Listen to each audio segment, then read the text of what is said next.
விதியை மாற்றிய மன்னன், விடாமுயற்சியின் வலிமையை உணர்த்தும் கதை. வணக்கம் நண்பர்களே. நம்ம வாழ்க்கையில் பல நேரங்களில் எல்லாமே விதிப்படி தான் நடக்கும், விதியை யாராலும் மாற்ற முடியாதுன்னு கேள்விப்பட்டிருப்போம். ஆனால் உண்மையிலேயே விதியை மாற்ற முடியாதா? அதுக்கான பதிலை சொல்கிற ஒரு அற்புதமான கதையை தான் இப்போ பார்க்கலாம். ஒரு காலத்தில் மச்சியம்ங்கிற பெரிய ராஜ்யம் இருந்துச்சு. அந்த நாட்டை வீரசேகரன் என்ற மன்னன் ஆட்சி செய்து வந்தான். வீரசேகரன் சாதாரண மன்னன் இல்லை, அவர் மிகப்பெரிய போர் வீரர். வாழ்வீச்சிலையும் போர் தந்திரத்திலையும் அவரை வெல்ல யாராலையும் முடியாது. ஆனால் அவருடைய மனசில் ஒரு பெரிய ஆசை இருந்துச்சு.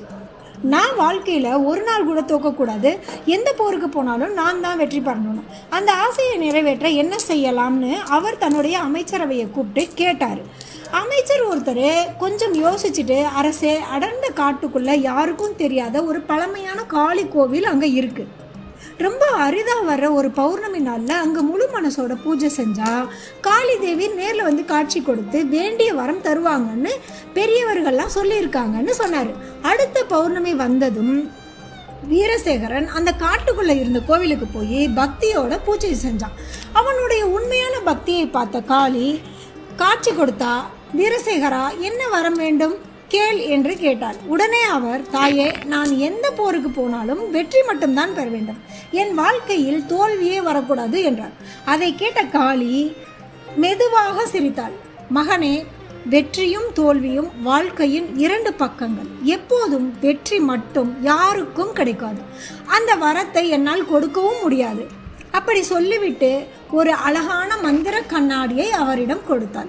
இந்த கண்ணாடி முன்னாடி நின்று எந்த நாட்டு பேரையுமே அல்ல அந்த நாட்டோட அரசன் பேரையும் சொன்னால் அவனோட போர் நடத்தினா நீ வெற்றி பெறுவையா தோல்வி அடைவியான்னு இது உனக்கு காட்டும் அப்படின்னு சொல்லி கண்ணாடியை கொடுத்தாங்க.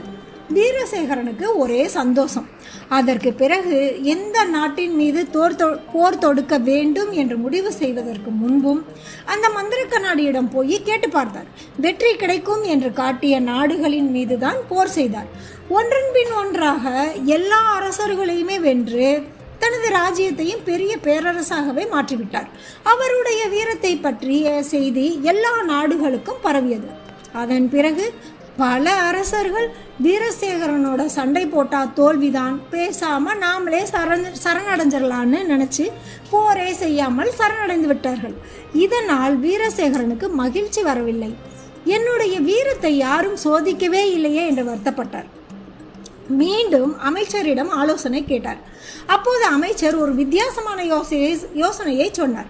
வீரசேகரனின் சிலையை ஒரு பெரிய தேரில் வைத்து அதை ஒரு திரையால் முழுவதும் மூட வேண்டும். அந்த தேரை இன்னும் சரணடையாத நாடுகளுக்கு அனுப்ப வேண்டும். அதோடு ஒரு பறை அடிப்பவனையும் கூடவே சென்று இந்த திரையை திறந்து வீரசேகரின் முகத்தை பார்க்க துணிவுள்ள அரசன் யாரோ அவர் வீரசேகரனை நேரில் போரில் சந்திக்க வேண்டும் என்று அறிவிக்க வேண்டும். அப்படியே செய்தார்கள். தேரு பல நாடுகளுக்கும் போனது.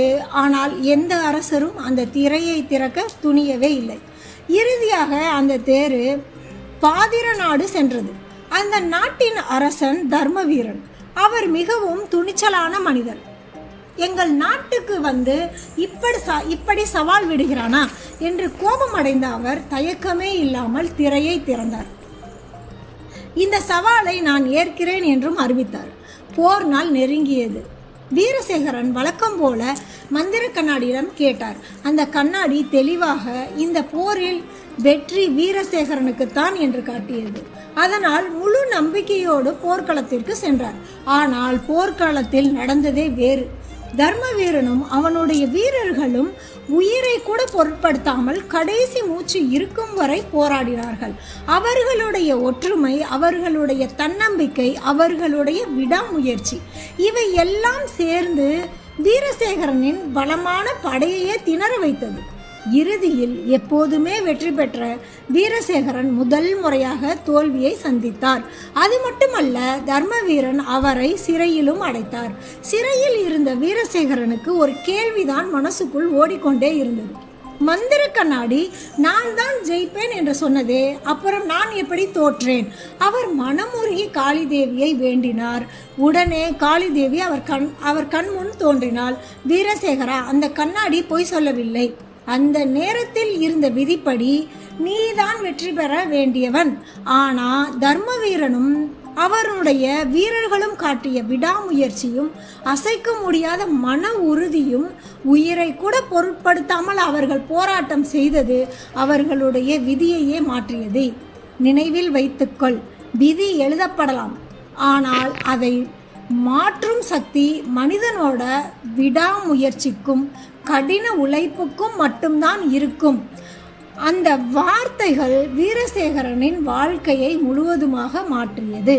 இந்த கதையிலிருந்து நாம் தெரிஞ்சுக்க வேண்டிய முக்கியமான நீதி என்னன்னா, விதி நம்ம வாழ்க்கையை தீர்மானிக்கலாம், ஆனால் நம்முடைய விடாமுயற்சி, நம்பிக்கை, கடின உழைப்பு இதெல்லாம் இருந்தால் அந்த விதியை கூட மாற்றி வெற்றி பெற முடியும்.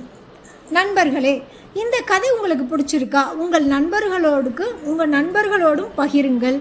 இதுபோல வாழ்க்கைக்கு பயனுள்ள கதைகளை தொடர்ந்து பார்க்க நம்ம ரைட் திங்க் சேனலை சப்ஸ்கிரைப் பண்ண மறந்துடாதீங்க. தேங்க்யூ.